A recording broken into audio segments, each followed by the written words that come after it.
خاوند کے جو حقوق قرآن شریف میں بیان کیے گئے ہیں ان کے بارے میں جانیں گے۔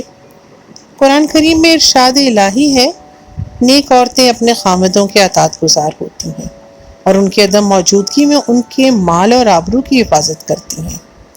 ارشاد نبوی صلی اللہ علیہ وآلہ وسلم ہے، عورت جب 5 وقت نماز ادا کرے، ماہ رمضان کے روزے رکھے، اپنی آبرو کی حفاظت کرے اور اپنے خاوند کی اطاعت کرے تو وہ جنت کے جس دروازے سے چاہے داخل ہو جائے۔ حضرت محمد صلی اللہ علیہ وآلہ وسلم اس سلسلے میں فرماتے ہیں، عورت اپنے خاوند کے گھر کی نگران ہے اور جواب دہ بھی ہے۔ خاوند کی خوشی کے سلسلے میں آپ صلی اللہ علیہ وآلہ وسلم فرماتے ہیں، جو عورت ایسی حالت میں مرے کہ اس کا خاوند اس سے راضی تھا تو وہ جنت میں داخل ہوگی۔ اسی لیے کہا جاتا ہے کہ عورت اپنی جان و مال میں کسی ایسی بات پر خاوند کی مخالفت نہ کرے جو اس کو ناگوار ہو۔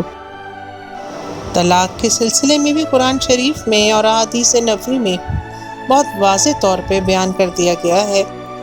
قرآن مجید میں طلاق دینے کا حق خاوند کا ہے اگر کسی بھی وجہ سے نبھا ممکن نہ ہو۔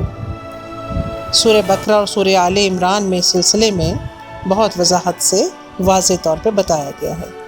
حضور اکرم صلی اللہ علیہ وسلم کا ارشاد ہے، جائز چیزوں میں سے طلاق کو اللہ بہت ناپسند کرتا ہے۔ خاوند کی خدمت کے سلسلے میں بھی خاوند کے حقوق قرآن کریم اور سنت نبوی میں ہمیں واضح طور پہ مل جاتے ہیں۔ حضرت عائشہ صدیقہ رضی اللہ تعالیٰ عنہا اور حضرت فاطمہ رضی اللہ تعالیٰ عنہا کی مثال ہمارے سامنے ہے۔ حضرت عائشہ صدیقہ رضی اللہ تعالیٰ عنہا اپنے ہاتھوں سے ہی نبی کریم صلی اللہ علیہ وآلہ وسلم کے کپڑے دھوتی اور سر مبارک میں تیل لگاتی، گھر کے تمام کام کاج خود کرتی تھیں۔ حضرت فاطمہ رضی اللہ تعالیٰ عنہا بھی کے تمام کام خود کرتی، یہاں تک کہ کنویں سے پانی کی مشکیں بھی بھر کے لاتی تھیں۔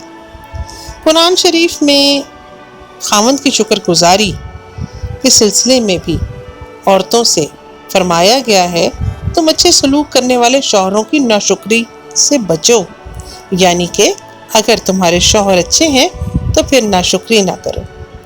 شوہر کے حقوق کی ادائیگی کی فضیلت کے سلسلے میں آپ صلی اللہ علیہ وآلہ وسلم فرماتے ہیں، شوہروں کی اطاعت کرنا اور ان کے حقوق کو پہچاننا جہاد کے برابر درجہ رکھتا ہے۔ رائش اور زیبائش کو اگر ہم دیکھیں تو آج کل خواتین اس پہ اپنا بہت سا پیسہ اور وقت صرف کرتی ہیں۔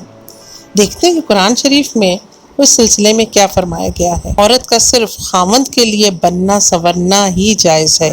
آپ صلی اللہ علیہ وآلہ وسلم فرماتے ہیں، بہترین بیوی وہ ہے کہ جب اسے خاوند دیکھے تو خوش ہو جائے۔ خاوند کی زندگی میں تو خاوند کی اطاعت کے سلسلے میں بہت کچھ کہا گیا، لیکن خاوند کی موت پر بھی خاوند کے کچھ حقوق ہیں۔ قرآن نے عورتوں پر لازم کر دیا ہے کہ وہ شوہر کی وفات پر کم از کم 4 مہینے 10 دن غم کا سوگ منائیں۔ قرآن اور احادیث تو ہمیں روشنی اور رہنمائی فراہم کرتی ہی ہیں۔ اب کام ہمارا ہے کہ ہم نے اپنی زندگی کو کس طرح سے آسان اور خوشگوار بنانا ہے۔ انشاءاللہ اگلی ویڈیو میں خواتین اور بیویوں کے حقوق کے بارے میں بات کریں گے۔ تب تک کے لیے اجازت دیجیے۔ خدا حافظ۔